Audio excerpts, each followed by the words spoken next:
दो पिता और पुत्र जल मार्ग से यात्रा कर रहे थे। वे मार्ग भटक गए और नौका एक ऐसी जगह जाकर टूट गई जहाँ दो टापू एक साथ थे। अगल बगल दो टापू थे।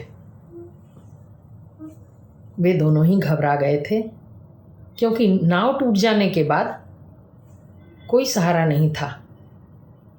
अब तो मृत्यु निश्चित थी। कब टापू पर कोई जहाज आएगा, कौन उन्हें बचाएगा, वो लोग बिल्कुल निराश हो गए। तो पिता ने कहा कि बेटा, अब तो हमारी मृत्यु निश्चित है, अब एक ही सहारा है और परमेश्वर का। और वो आंख बंद करके परमात्मा का ध्यान करने लगे और उनसे प्रार्थना करने लगे।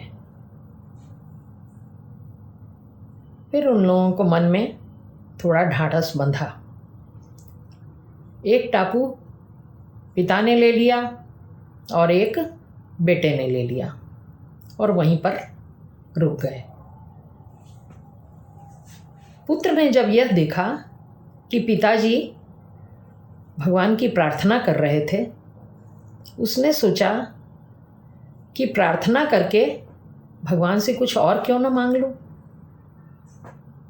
उसने भगवान से प्रार्थना की कि भगवान, एक सुंदर स्त्री को इस टापू पर भेज दीजिए। देखा कि एक सुंदर स्त्री वहाँ आ गई है। लड़का बहुत खुश हुआ।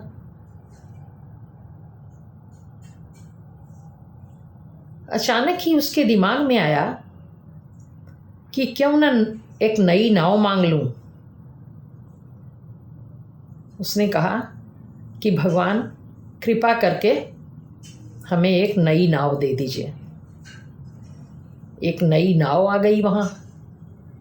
अब बेटे ने क्या किया, नाव पर सवार हो गया उस स्त्री के साथ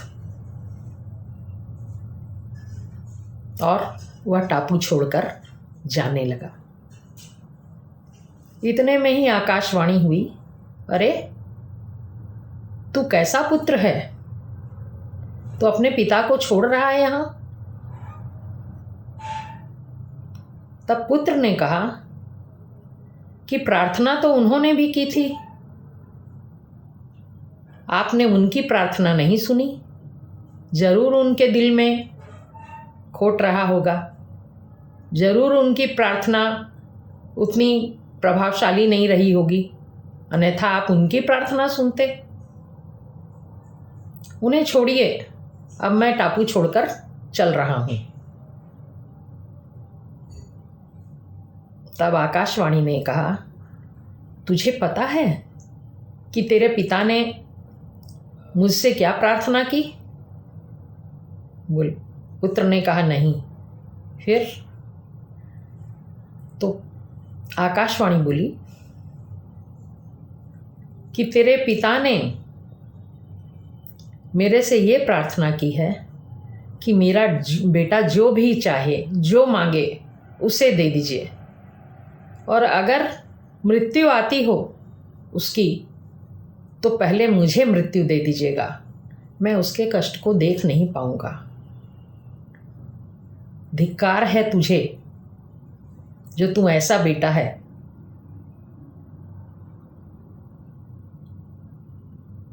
कि अपने पिता के मन की बात नहीं समझ सका। पिता तो सदा तेरे अच्छे के लिए ही सोचते हैं और तेरे भले के लिए ही मेरे से प्रार्थना भी उन्होंने की, और तू उन्हें छोड़े चला जा रहा है। तब लड़के को पश्चाताप हुआ और उसने पिता को भी अपने साथ लिया।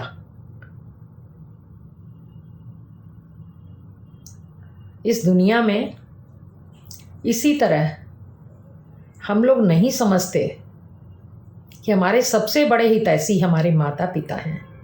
वो हमारे लिए सदैव अच्छे के लिए प्रार्थना करते रहते हैं। हमें उनके बोलने पर नहीं, उनकी नज़रों से समझना चाहिए कि वे क्या चाहते हैं हमसे। वो कुछ ज़्यादा नहीं चाहते। वो बड़ा धन ऐश्वर्य नहीं चाहते हमसे। वो सच में तो हमारी खुशियाँ चाहते हैं, लेकिन हमारे साथ रहना चाहते हैं। उनके दिल की बात समझकर उनके मन को हमें खुश रखना चाहिए और उनकी खुशियों के लिए हमें कुछ करना चाहिए।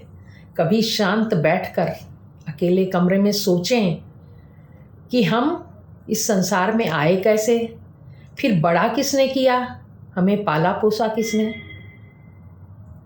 किसने हमें यहाँ तक पहुँचाया, इस स्थिति तक किसने हमें पहुँचाया। अगर ये सब का मनन हम लोग कर सकते हैं, ये सब हम लोग सोच सकेंगे, तो ही हम उनके प्रतिदान को सोच सकेंगे कि किस तरह से हमारे माता पिता ने हमें पाला है। हमारे पास बहुत साधन हैं, शायद उनके पास न रहे हों, तो भी अधिक से अधिक हमारे लिए करके, और हमें उन्होंने पालकर बड़ा कर दिया, हमें सर्व सुख दिया। हर माता पिता, गरीब से गरीब माता पिता, अपने लिए नहीं, हर कुछ अपने बच्चों के लिए चाहता है। जो हमें नहीं मिला, वो सोचते हैं कि जो हमें नहीं मिला भगवान हमारे बच्चों को देना, और वो पूरे प्रयत्न के साथ अपने तकलीफ झेल कर और अपने बच्चों को सारा सुख देना चाहते हैं। और आज के बच्चों में कोई विचार ही नहीं है कि उन्होंने हमारे लिए क्या किया। माता पिता अच्छे नहीं लगते, उनके सुंदर घर में माता पिता देखने में अच्छे नहीं लगते, क्योंकि वो तो कभी बूढ़े होंगे ही नहीं। अब सोच नहीं पाते हैं बच्चे कि हम भी वृद्ध होंगे, हमारे बच्चे भी हमारी तरह इसी तरह देखेंगे। जो आप करेंगे वो आपके सामने आएगा। तो सोच समझकर कर्म कीजिए। जो बूढ़े माता पिता हैं वो हमारे घर की शोभा है, उससे हमारा घर असुंदर नहीं होता, खराब नहीं लगता, सुंदर लगता है। उनके होने पर हमारे घर की शोभा और बढ़ती है। हमारे बच्चों को वो संस्कार देते हैं, अच्छी शिक्षा देते हैं। अकेले घर में बच्चे नहीं पलते, बहुत खराब पल रहे हैं आज के बच्चे। उनके पास कोई संस्कार नहीं है, कोई अच्छी शिक्षा नहीं है। माता पिता व्यस्त, बच्चे त्रस्त, और फिर बर्बाद, फिर बर्बादी का रास्ता थाम लेते हैं बच्चे। इसलिए अपने माता पिता की दिल को खुश कीजिए अपने अच्छे कामों से।